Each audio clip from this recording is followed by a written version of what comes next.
வணக்கம். பழைய ஓய்வூதிய திட்டத்தை அமல்படுத்த வேண்டும் என்று கூறி அரசு ஊழியர்களும் ஆசிரியர் சங்கங்களும் தொடர் போராட்டம் நடத்தி வந்த நிலையில் தற்பொழுது ஓய்வூதியம் தொடர்பாக தமிழக அரசின் சார்பில் ஒரு முக்கிய அறிவிப்பினை முதல்வர் மு.க.ஸ்டாலின் அவர்கள் வெளியிட்டிருக்கிறார். குறைந்தபட்சம் 10 ஆண்டுகள் பணியாற்றியிருந்தால் ஓய்வூதியம் வழங்கப்படும் என்று ஒரு மிகப்பெரிய அறிவிப்பினை வெளியிட்டிருக்கிறார். ஓய்வூதியம் பெறுவதற்கான பணிக்காலத்தை நிறைவு செய்யாமல் ஓய்வு பெறும் அலுவலர்களுக்கு குறைந்தபட்ச ஓய்வூதியம் வழங்கப்படும். அதாவது 60 வயதில் ஓய்வு பெறுவார்கள் என்றால் அவர்கள் 50 வயதிலேயே ஓய்வு பெற்றாலுமே கூட அவர்களுக்கான அந்த ஓய்வூதியம் என்பது வழங்கப்படும் என்றும் தற்பொழுது தெரிவிக்கப்பட்டிருக்கிறது. அரசு பணியாளர்களுக்கான திருமண முன்பதிவும் தற்பொழுது தரப்படும் என்றும் தெரிவிக்கப்பட்டிருக்கிறது. ஓய்வூதிய நிதியத்திற்கு தேவைப்படும் கூடுதல் நிதி முழுவதையும் தமிழ்நாடு அரசு ஏற்கும்.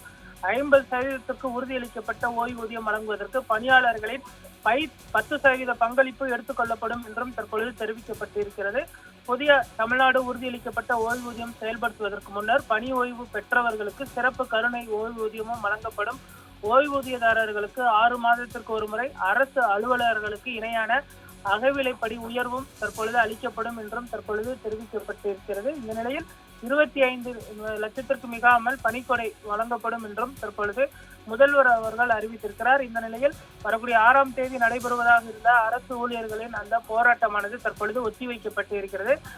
ஜாக்டோ ஜியோ மற்றும் அரசு ஊழியர் சங்கத்தினர் தற்பொழுது முதல்வர் மு.க.ஸ்டாலின் அவர்களை தலைமைச் செயலகத்தில் சந்தித்து இனிப்புகளை ஊட்டி மகிழ்ந்து அவர்களுக்கு வாழ்த்துக்களை தெரிவித்து வருகிறார்கள். ஓய்வூதியம் தொடர்பாக அரசு ஊழியர்கள் மற்றும் ஆசிரியர் சங்கங்களின் நீண்டகால ஒரு கோரிக்கையானது தற்பொழுது தேர்தலுக்கு முன்பு அறிவிக்கப்பட்டிருப்பது குறிப்பிடத்தக்கது. அவர்களுக்கு இது சற்று ஒரு ஆறுதல் தரக்கூடிய ஒரு செய்தியாக இருக்கும்.